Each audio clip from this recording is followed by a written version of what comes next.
D'abord, je commence par remercier et féliciter Madame Diallo, la directrice de CEDAF, et toute son équipe pour l'excellent travail au service des femmes et des jeunes filles. Vous êtes à féliciter, Madame.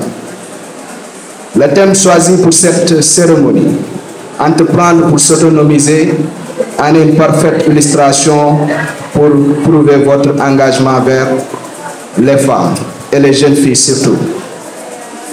Si ce moment de joie est intense pour les bénéficiaires, il ne faut pas oublier aussi qu'il ne s'agit que d'une étape dans la vie. C'est vrai que le diplôme est certes important, toutefois, il ne s'agit que d'un outil, mais le plus important est ce que l'on sécrète avec l'outil. Chers récipiendaires, vous allez quitter la vie de l'école de formation professionnelle aujourd'hui certainement, mais pour affronter l'école de la vie, et celle-ci est fortement semée d'abus, surtout au regard d'un contexte emblématique de notre pays. Chers récipiendaires, quel que soit votre secteur d'activité, ayez l'esprit d'entreprise. Travaillez, car le monde appartient aux veillants. Agissez donc, parlez peu, agissez plus. Si les parleurs sèment, ce sont les silencieux qui récoltent, ça c'est évident. Vous êtes encore dans la force de l'âge, alors ayez de l'audace, du courage et de l'imagination et vous réussirez. Sachez qu'en vous sentant victime, vous perdez confiance en vous. Sachez aussi qu'un problème est une opportunité parce qu'il vous incite à grandir. Sachez également qu'il n'y a pas de personnes sans faute, il n'y a que des personnes qui s'en servent pas. Sachez surtout que vous pouvez beaucoup plus ce que vous croyez. En ma qualité de représentant du chef du service du développement communautaire de Dakar, qui est sous la tutelle du ministère de la Famille et des Solidarités, je tenais en tout cas à vous rassurer que nous allons continuer notre collaboration en vous accompagnant dans vos différentes activités. Vous assister, vous aider aux besoins et vous accompagner, ce sont des missions qui nous sont assignées en tant que service de l'État. Nous avons parce que am nañ ci rôle bu mag boo xam ne mën nañ ko ci jouer loolu moo tax nag tey ñu teew fii pour ñu mën a partager ak yéen ci suñu offre de service pour ñu mën a jàppale ndaw ñi. ANPEJ su ma ko déggee mooy ñu jàppale xale yi ci xëy maanaam soo wax xëy nag ñaari pàcc la. am na ñoo xam ne dañoo bëgg liggéeyal seen bopp maanaam ñu entreprendre am ñoo xam ne dañoo bëgg liggéey ci entreprise yi parce que am nañ diplôme am nañ métier ñu fay leen salaire ci ñaari yooyu yëpp bëgg koo ci bëgg rek ñun dañ koy liggéey ñu am lu ñuy woowee ci suñuy métier le parcours d'insertion ak li ngay woon ak li ñuy woowee le parcours du porteur de projet. Le parcours d'insertion mooy ni ñan lañ ko jagleel mooy ñi nga xam ne dañoo am seen diplôme ñu am métier ñu bëgg insérer ci benn entreprise xamul ni nan la ñuy def pour ñu insérer tey ñu yëgal leen ni ANPEJ am na ay conseils en emploi yoo xam ne seen xam-xam dafa màcc ci développer compétence jeune bi nga xam ne day wut liggéey ci lu ñuy woowee technique de recherche d'emploi. Technique de recherche d'emploi mooy ndaw si ou bien jeune si ou bien le jeune homme la plupart du temps dañuy jàng ba pare ñoom ñu xam ban métier lañ bëgg a embrasser alors que tey soo xoolee jeune bu nekk domaine de compétence bu muy jàng ci école bi dafa am ay métiers yu bëri yoo xam ne moom mooy gravité autour te jeune bi tey mu war a préparer son avenir pour choisir métier bi nga xam ne dafa nekk en lien avec sa formation loolu nag su fekkente defoo ko da ngay dem ba pare ngay jéem a xalaat looy def alors que le jeune durant sa formation dafa war a xalaat pour defar son projet personnel et professionnel. Le projet personnel et professionnel mooy document boo xam ne da ngay xalaat ci métier bi nga def bi nga bëgg a def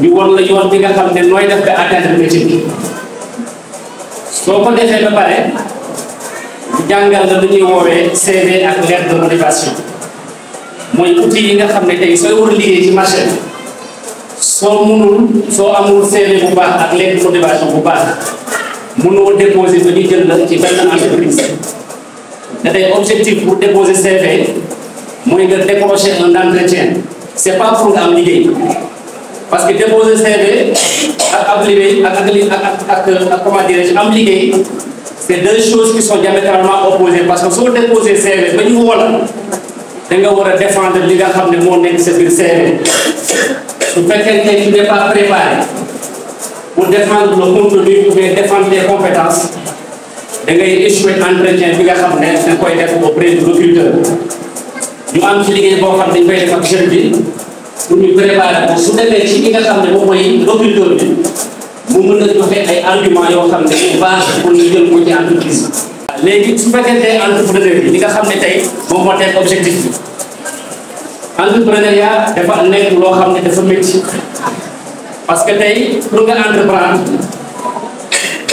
dafa laaj premièrement nga xam les concepts yi nga xam ne moom mooy gravité autour de l'entrepreneuriat premièrement yow da nga war a xam lan mooy entrepreneur da nga war a xam lan mooy entrepreneuriat da nga war a xam lan mooy entreprise su fekkente yow xamoo ko yow mënoo entreprendre. la formation deuxièmement mooy nga formaliser wu troisièmement moom mooy nga am financement te xale yu ngay gis ni tey am nañ formation bu dëgër la moo des tey ñu formaliser leen ñu orienter leen am financement. La priorité c'est la formation. Donc déjà la formation est dans ce qui reste financer les accompagnements. Ça c'est quelque chose qui doit bénéficier. Bon, au-delà des doléances, donc j'ai pris note une fois arrivé, Inch'Allah, de faire tout pour que mon rapport de venir de c'est mérité. La collaboration entre le CELAC et la mairie, c'est une collaboration qui est manuelle. Vraiment, sans problème, formalisme. Madame Diallo, nous sommes la maire, nous avons même chose.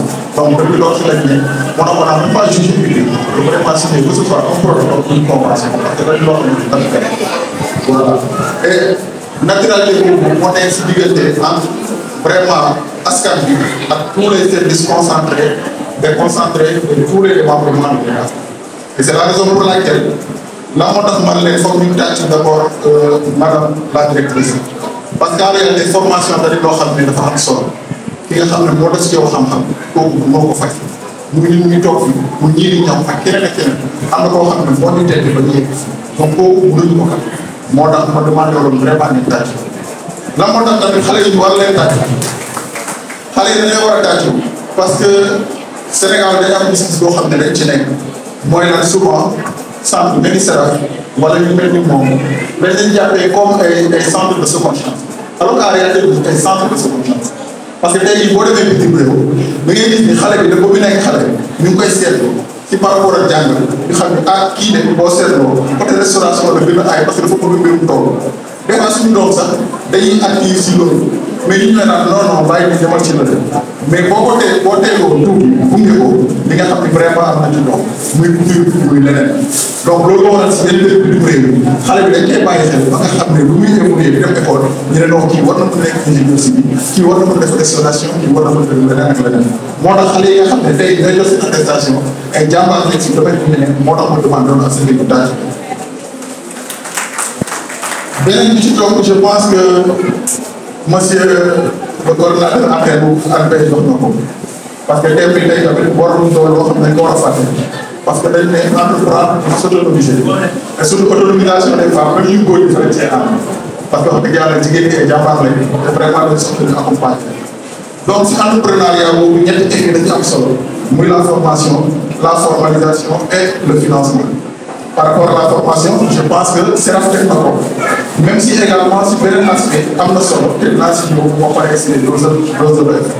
Maintenant la formalisation tout à l'heure je pense que madame li nga xam ne ñoo la wax par rapport au conseil constitutionnel am na solo et ça également boo xam ne suñu tax war na madame la parce que le hasard ne vient jamais seul parce que tey jii ñu ngi nekk si cérémonie bi nga xam ne dañu def réalisation et jeunes yoo xam ne ñu ngi évoluer dans le domaine de la culture et dans le domaine de la restauration mais tam dafa tombé mairie Parcelles lëkkaloo ak APIX te ñu waajal li nga xam ne c'est une journée campagne de formalisation bi nga xam ne ki nga xam ne dafa nekk muy xale yi muy mag muy ndaw muy jigéen koo xam ne dafa bëgg a former GIE koo xam ne dafa bëgg entreprise boppam koo xam ne dafa bëgg a ubbi entreprise boo xam ne c'est une entreprise collective ñun mairie Parcelles ñu lëkkaloo ak APIX dal bi jàpp ko foofu mais incha allah dina doon wéeru bi ñu nekk mais néanmoins déjà lundi bi di ñëw nañ teg ay jeunes yoo xam ne dañ leen yóbbu APIX vraiment xam ne ñuy aborder dossier bi parce que Parcelles Assainies également cible bu mag la boo xoolee ne groupement yi toog si ginnaaw maire madame le maire Mati Kane am nañ doole donc 3 jours day néew trop pour Parcelles Assainies moo tax ñu ne déjà lundi ku ñëw mairie ba dinañ la indiquer wax la pièce yi pour regrouper ces GIE regrouper ces entreprises individuelles mais également regrouper ces entreprises collectives te lu ñu yem si loolu à travers APIX tamit li nga xam ne kuréelu état bi la mu ànd si ak ay partenaires dinañ joxe li nga xam ne mooy registre de commerce dinañ joxe loo xam ne mooy NINEA mais également franc bi nga xam ne am na solo pour surtout ñi nga xam ne ñu def la formation au sein du centre de Sénégal donc pour dire tout simplement que c'est le moment idéal pour vraiment ñi nga xam ne ñu ngi soog a am seen diplôme mais également femmes yi nga xam ne ñu ngi fi mën leen jàppale par rapport parce que financement pour nga jot ko pour vraiment formaliser ça c'est une question bi nga xam ne prépondérance boo xam ne forcément foog ñu mën la formaliser léegi nag boo yegsee si financement bi tamit am na solo parce que tamit ñun dañu am beneen gis-gis moo tax si kaw formation boobu mise à part agriculture restauration wala beneen section am na solo peut-être à travers la présidence ñeneen ñu def ce qu'on appelle une formation sur la gestion financière parce que des fois mën nga nekk si benn mbir ay ji ñu jox la financement mais boo xamul koppar bi noo koy gérer rek le projet loolu waral des fois même entreprise day gis loo xam ne day créer entreprise développé ko ñu commencé am ressource mais bu leen gis day am problème parce que day jàppale poche ak poche entreprise alors que modèle bi gën mooy muy gérer wala leneen fu ci ne wala muy entreprise bi da lay fay nekk employé comme ñeneen et ça permet de sauvegarder li nga xam ne mooy fonds entreprise donc mu di loo xam ne lu am solo la te je pense que vraiment lëkkaloo bi nga xam ne bu ñu ko defee entre CEDAF la mairie des Parcelles Assainies ANPEJ le PADES mais également sous la tutelle de la sous-préfecture je pense que am na lu bëri loo xam ne mën nañu ko indi waa Parcelles mais également tout l'arrondissement des Parcelles Assainies. Que je prends part à cette assemblée, cette cérémonie de remise des attestations de cette formation aux élèves sortants des filières de restauration développée du CEDAF. Et compte tenu de l'objet de notre rencontre et des sacrifices qui ont été consentis pour aboutir à cette cérémonie du jour, mes mots seront juste des mots de félicitations et d'encouragement. Des mots de félicitations à l'endroit de Madame la directrice, une collaboratrice, dont on peut témoigner du sens du devoir et du sens des responsabilités dans ces missions. Je n'ai pas vu ici. Sincèrement, on peut dire que j'ai oublié et je n'ai pas vu ici. Mais elle fait partie de l'un de nos collaborateurs dont on est fiers. Donc, félicitations à vous. Beaucoup de rencontres ont déjà eu lieu ici, auxquelles j'ai participé. Et ça a toujours été un honneur et un réel plaisir. Et toutes ces rencontres n'ont manqué de témoigner de tous vos efforts, les efforts que vous déployez pour le bon fonctionnement du service. Soyez-en félicitées, Madame la directrice. Au-delà de la directrice, je voudrais féliciter aussi ses collaborateurs, à savoir l'équipe pédagogique, les enseignantes, les formatrices, en couture, en restauration. Je peux dire que le mérite de revient aujourd'hui, parce que nous tous sommes les gens. Donc, je voulais féliciter vous, les formatrices, les enseignants. Si nous avons les récipiendaires, nous avons dit que nous avons été diplômés. Vous, les étudiants, vous venez de sortir de quelques années de formation. 2 pour certains, 3 pour d'autres. Mais le plus dur, ça veut dire. Depuis, donc je me permets mes mélanges actifs. Depuis, on peut dire que l'union est problème d'insertion. Vous venez de sortir d'une longue formation. Vous avez peut-être ça a été exigeante. Des fois, il y a mais xam leen li ci des xëy na moo gën a jafe du pour tiital leen mais pour ngeen gën a passion ngeen préparé mais boo demee ba pare nga xamuloo fu nga jëm mën nga réer te doo ko yëg mais boo teelee xam dinañ xaar nga mën a préparer. Je vous félicite donc de votre engagement et de votre détermination. Vous avez su prendre votre place dans la société et votre potentiel. Vous avez su aussi prendre conscience de votre potentiel en décidant de vous former. Vous avez fait preuve d'endurance et de patience en suivant cette formation sur plusieurs années, comme je l'ai dit, 2 à 3 ans. Et aujourd'hui, vous allez recevoir votre attestation de fin de formation. C'est pourquoi je vous en félicite, mais je vous encourage à persévérer.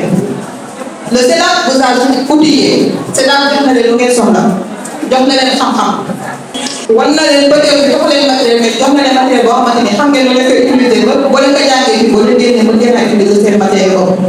Mais maintenant il vous revient à partir d'aujourd'hui ngeen prouver ne jàng bu ñu leen jàngal am na sens que ni Sénat li mu def ne naa former xale yi am na sens. Et comment vous allez faire ça? Vous êtes une attestation et une comme décoration parce que je veux dire des diplômes. Vous avez un diplôme, ou alors une attestation, vous avez non, vous avez chez mon foyer. Mais vous savez que nous pouvons les pourtant un diplôme, mais vous avez une décoration. L'autre, vous avez une option. Vous avez une option, vous saluez aussi. Mais pour vous avez vous l'avez fait. Ne faites pas de vos attestations des décorations.